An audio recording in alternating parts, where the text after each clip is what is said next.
11ই August Faridpur blood network গ্রুপের সকল সদস্য আমরা একত্রিত হই। আমরা সবাই মিলে একটি সিদ্ধান্ত নেই। আমরা ফরিদপুর উপজেলা স্বাস্থ্য কমপ্লেক্সটি দুর্নীতিমুক্ত এবং দালালমুক্ত করতে চাচ্ছিলাম। সেই সাথে পরিষ্কার পরিচ্ছন্নতার কাজটাও সম্পন্ন করতে চাচ্ছিলাম।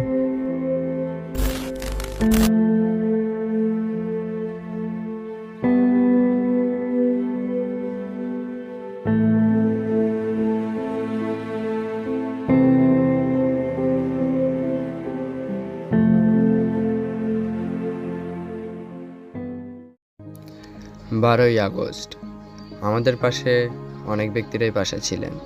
আবু বাসেদ স্যার, হাফিজুর রহমান, মান্নান সাহেব, আব্দুল হাই, অনেক সম্মানিত ব্যক্তি আমাদের পাশে ছিলেন। উপজেলা স্বাস্থ্য ও পরিবার পরিকল্পনা কর্মকর্তা আমাদেরকে আশ্বাস দিয়েছেন, ফরিদপুর উপজেলা স্বাস্থ্য কমপ্লেক্সে কোনো ধরনের কোনো দালাল দ্বারা পরিচালিত হবে না, দালাল মুক্ত থাকবে ও ফরিদপুর ব্লাড নেটওয়ার্ক গ্রুপের সকল সদস্যদের আহ্বান জানিয়েছেন তারা যেন চোখ কান খোলা রাখে, যাতে করে কোনো ধরনের দুর্নীতি দেখতে পেলে তারা আমাদেরকে জানালে আমরা এর উপযুক্ত ব্যবস্থা গ্রহণ করব। উপজেলা স্বাস্থ্য ও পরিবার পরিকল্পনা কর্মকর্তা আমাদেরকে হ্যান্ড গ্লাভস, মাস্ক ইত্যাদি দিয়ে সার্বিক সহযোগিতা করেছেন। তারপর আমরা আমাদের কাজে লেগে পড়ি। এবিএনের সকল সদস্য এবং মাদ্রাসার কিছু ছাত্র সবাই আমরা একসাথে কাজে অংশগ্রহণ করি।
সবাই ভালো থাকবেন। আল্লাহ হাফেজ।